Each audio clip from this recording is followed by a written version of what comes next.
ابی عدی نے بیان کیا، ان سے حشام بن حسان نے، ان سے اکرمہ نے اور ان سے حضرت ابن عباس رضی اللہ عنہ نے کہ نبی کریم صلی اللہ علیہ وسلم نے حالت احرام میں اپنے سر میں پچنا لگوایا۔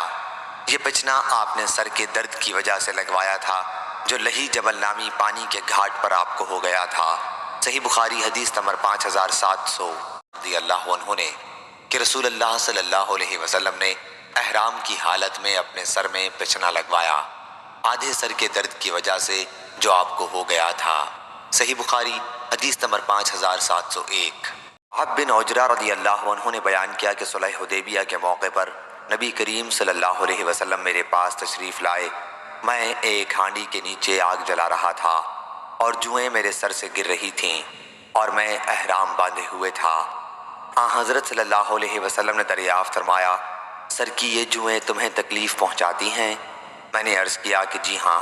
فرمایا کہ پھر سر منڈوا لے اور کفارے کے طور پر 3 دن کے روزے رکھ، یا 6 مسکینوں کو کھانا کھلا، یا 1 قربانی کر دے۔